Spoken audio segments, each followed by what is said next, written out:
வணக்கம். நான் உங்கள் நண்பன் புதுயுகம் போட்டித் தேர்வர்களின் துணைவன்.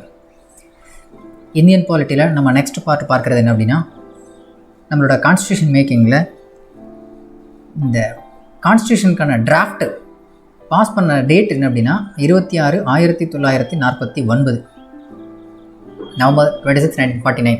இதுதான் நம்மளுடைய நேஷ்னல் கான்ஸ்டியூஷன் டே. இதுதான் நேஷ்னல் லா டே, அதாவது தேசிய அரசியலமைப்பு தினம், தேசிய சட்ட தினம். ரெண்டுமே இந்த நவம்பர் 26, 1949 தான். முதல் மீட்டிங் நமக்கு கடந்தது இல்லையா, அதில் 211 மெம்பர்ஸ் பார்ட்டிசிபேட் பண்ணியிருந்தாங்க. ஃபைனல் மீட்டிங்கில் மொத்தம் 284 மெம்பர்ஸ் பார்ட்டிசிபேட் பண்ணியிருந்தாங்க. சரிங்களா? ஃபர்ஸ்ட் மீட் December 9 இருக்கு இல்லையா, அதில் 211 பேர். லாஸ்ட் மீட்டு சைன் பண்ணது அப்படிங்கிறது January 24, 1950. அப்புறம் January 26, 1950 நம்மளுடைய அரசியலமைப்பு அப்படிங்கிறது நடைமுறைக்கு வந்தது. சரியா? அடுத்து இந்த அரசியலமைப்பை நம்ம நடைமுறைப்படுத்தின அந்த தினம் இருக்கு இல்லையா, அதில் என்னெல்லாம் நம்ம நடைமுறைப்படுத்திருந்தோம் அப்படின்னா, ப்ரீஆம்பிள் இருந்தது, முகவுரை, 395 ஆர்டிகல் ஷரத்துகள் இருந்தது, 8 அட்டவணைகள் இருந்தது. சரிங்களா? இது நவம்பர் 26, 1949 அன்று. அப்புறம் இந்த ஒட்டுமொத்த அரசியலமைப்பை நம்ம உருவாக்குறதுக்கு நிறைய கமிட்டிஸ் இருந்தது. அதில் முக்கியமான கமிட்டி தான் டிராஃப்டிங் கமிட்டி.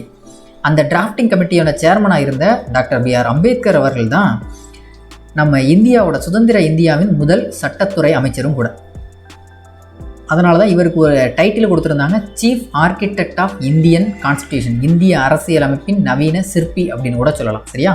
அது மட்டும் இல்லாமல் இந்திய அரசியலமைப்பின் தந்தை, father of constitution of India அப்படிங்கிறது நம்ம டாக்டர் B.R. அம்பேத்கர் அப்படிங்கிறவர் தான். சரிங்களா?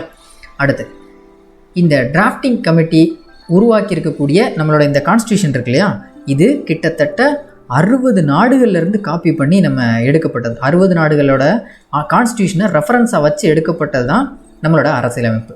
60 நாடுகள், கிட்டத்தட்ட 64 லட்சம் ரூபாய் நாம் செலவு பண்ணியிருக்கோம் இந்த ஒட்டுமொத்த அரசியலமைப்பை எழுதுறதுக்கு.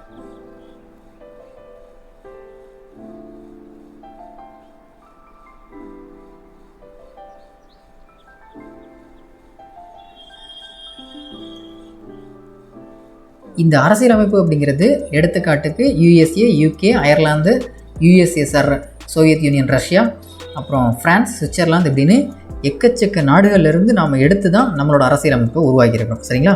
இது நடைமுறைப்படுத்தப்பட்ட அந்த நாள் தான் நம்மளுடைய January 26 நம்மளுடைய குடியரசு நாள் அப்படிங்கிறது. சரியா? ஆகஸ்ட் 15, 1947 அப்படிங்கிறது நம்மளுடைய சுதந்திர தினம். January 26, 1950 அப்படிங்கிறது நம்மளுடைய குடியரசு தினம்.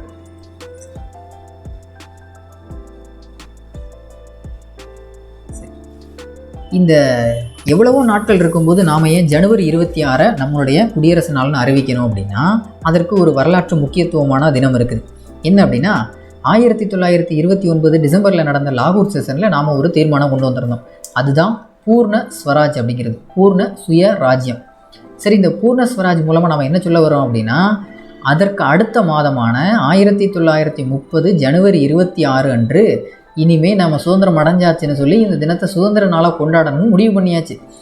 அப்போ நம்ம உண்மையிலே சுதந்திரம் அடைஞ்சதுக்கப்புறம் 1947 இந்த January 26 ஏதாவது பண்ணணும்னு நினைக்கும் போது தான் நம்மளோட அரசியலமைப்பை இம்ப்ளிமெண்ட் பண்ணக்கூடிய, நடைமுறைப்படுத்தக்கூடிய ஒரு நாளாகவும் நம்மளுடைய குடியரசு நாளாகவும் இந்த January 26 நாம் அனௌன்ஸ் பண்ணியிருந்தோம். சரிங்களா?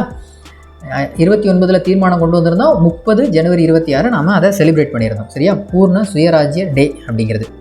ஓகேவா? சரி, இந்த அரசியலமைப்பு நடைமுறைக்கு வருது இல்லையா, நவம்பர் 26, 1949. அப்போது எழுதின இதுவரைக்கும் எழுதிட்டு இருந்த எல்லா விஷயங்களுமே நடைமுறைக்கு வந்துருச்சா அப்படின்னா இல்லை. அப்போ எதெல்லாம் அன்றைக்கி நடைமுறைக்கு வந்துருச்சு அப்படின்னா, ஆர்டிகல் 5, 6, 7, 8, 9, 60, 324, 366, இந்த up to 393 இந்த ஆர்டிக்கிள் வரைக்கும் தான் அன்னைக்கு நடைமுறைக்கு வந்திருந்தது. சரிங்களா? ரிமைனிங்கில் இதில் மிஸ் ஆகிருக்கக்கூடிய ஆர்டிகிள்ஸ் எல்லாமே அன்னைக்கு நடைமுறை வரல, அதெல்லாம் லேட்டராக தான் நடைமுறைக்கு வந்தது. அது எல்லாமே நடைமுறைக்கு வந்தது January 26, 1950 தேதி தான். சரியா? இதுதான் நம்மளுடைய ரிப்பப்ளிக் டே, குடியரசு நாள் அப்படிங்கிறது. ஓகேவா? இந்த அரசியலமைப்பு ஒட்டு மொத்தமாக எவ்வளவு நாளில் எழுதி முடிச்சிருக்கோம் அப்படின்னா, 2 வருஷம் 11 மாதம் 18 நாட்கள். இது நம்ம அரசியலமைப்பை எழுதி முடிக்கிறதுக்கு இவ்வளவு நாட்கள் ஆயிருக்கு. 60 நாடுகள், 64 லட்சம் ரூபாய் செலவிடப்பட்டிருக்கு. சரிங்களா? அப்புறம் இந்த அரசியலமைப்பு அப்படிங்கிறது நம்ம 60 நாடுகள்லேருந்து எழுதியிருக்கோம். அது மட்டும் இல்லாமல் நம்மளோட இங்கே சில சட்டங்கள் இருந்தது. முக்கியமாக கவர்மெண்ட் ஆஃப் இந்தியா ஆக்டெல்லாம் இருந்தது இல்லையா, இந்திய அரசு சட்டம் 1935. இதிலிருந்து நம்ம நிறையா விஷயங்களை எழுதியிருந்தோம். சரிங்களா, அதிலிருந்து எடுத்திருந்தோம். அதுக்கப்புறம் த எபோலிஷன் of private councils jurisdiction act அப்படின்னு சொல்லி 1949 அதை எபோலிஷ் பண்ணியிருந்தாங்க. அப்படின்னா என்ன அப்படின்னா, இங்கே நாம் கவர்மெண்ட் ஆஃப் இந்தியா ஆக்ட் 1935 படி ஃபெடரல் கோர்ட்னு ஒன்று உருவாக்கியிருந்தோம். சரி, இந்த ஃபெடரல் கோர்ட் அப்படிங்கிறது நம்மளோட ப்ராவின்ஸுக்கும் சென்ட்ரலுக்கும் சேர்த்து இவங்க தான் இருந்தாங்க. இவங்க என்ன தான் ஃபெடரல் கோர்ட் இருந்தாலும் இதோட ஃபைனல் ஆர்பிட்டர் யார் அப்படின்னா அது லண்டனில் இருக்கக்கூடிய ப்ரைவேட் கவுன்சில். அப்போது இதுதான் கிட்டத்தட்ட இந்தியனோட லெஜிஸ்லேஷனுக்கும் பிரிட்டிஷோட லெஜிஸ்லேஷனுக்கும் ஒரு பிரிட்ஜ் மாதிரி இருக்கக்கூடியது. அப்போ இந்த ப்ரைவேட் கவுன்சில் இனிமேல் வேண்டாம். ஏன்னா நம்ம இந்தியா அப்படிங்கிறது முழுமையான சுதந்திரம் பெற்ற நாடாயிடுச்சு. அதனால் அந்த ப்ரைவேட் கவுன்சிலை எபோலிஷ் பண்ண வருஷம் தான் 1949. சரியா, அடுத்து இம்பார்ட்டன்ட் ஃபேக்ட்ஸ். வேறு என்னெல்லாம் முக்கியமான விஷயங்கள்லாம் இந்த அரசியலமைப்பில் இருக்குது அப்படின்னா, முதலாவது elephant was adopted as the symbol of the constitution assembly. அதாவது எந்த ஒரு அமைப்பாக இருந்தாலும் அதற்குன்னு ஒரு அடையாளம் இருக்கணும் இல்லையா, அந்த மாதிரி ஒட்டுமொத்த அரசியல் அமைப்பை எழுதியிருந்த அரசியல் நிர்ணய சபையின் அடையாளம் தான் நம்மளுடைய சின்னம் எலஃபண்ட், யானையை சின்னமாக வச்சுருந்துருக்காங்க. சரிங்களா, அப்புறம் இந்த அரசியல் அமைப்புக்கு ஒட்டுமொத்த அரசியல் அமைப்பை எழுதுறதுக்கு BN ராவ் அப்படிங்கிறவர் தான் கான்ஸ்டியூஷனல் அட்வைசர் அல்லது பொலிட்டிக்கல் அட்வைசர் அப்படின்னு கூட சொல்லலாம், legal adviser of the constituent assembly. அது ரொம்ப முக்கியம், நிறையா முறை கொஸ்டினில் கேட்டிருக்கிறது BN ராவ். ரெண்டாவது. அடுத்து மூணாவது, HVR Iyengar was the secretary of the constituent assembly. அரசியல் நிர்ணய சபையின் செயலாளர் HVR ஐயங்கார் அப்படிங்கிறவரை நியமிச்சிருக்காங்க. அடுத்து நாலாவது, SN Mukherjee was the chief draftsman of the constitution.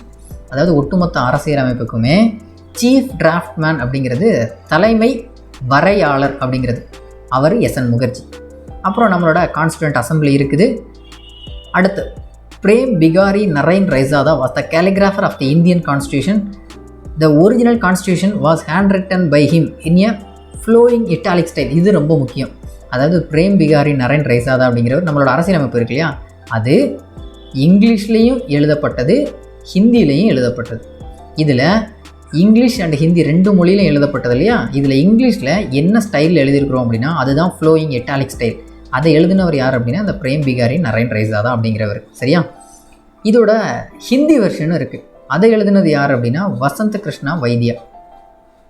Calligrapher அப்படின்னா எழுதக்கூடியவங்க. சரியா, வசந்த் கிருஷ்ணா வைத்தியா.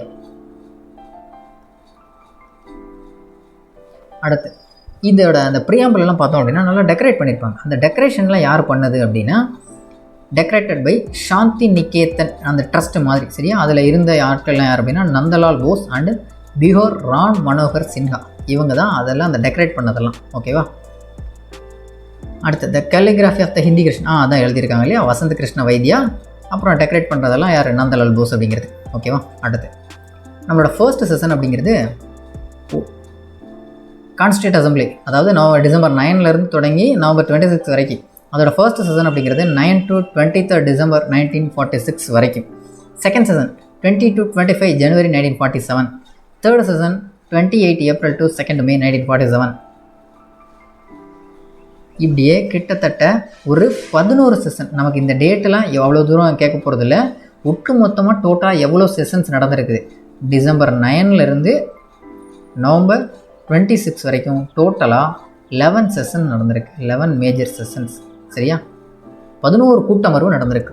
இதுதான் முக்கியம் கேள்வியில் கேட்குறது. அப்புறம் ஃபைனலாக நம்ம மீட் பண்ண டே தான் ஜனவரி 24, 1950. அதில் தான் எல்லோரும் கையெழுத்து போட்டிருந்தாங்க. கையெழுத்து போடும்போது பங்கெடுத்திருந்த நபர்களோட எண்ணிக்கை அப்படின்னா 284. முதல் மீட்டிங்கில் 211. ஓகேவா, இந்த கான்ஸ்டியூண்ட் அசம்பிளியில் பெண்கள் யாருமே இல்லையா அப்படின்னா ஒரு 15 பெண்களும் பார்ட்டிசிபேட் பண்ணியிருந்தாங்க, 15 விமன். சரிங்களா,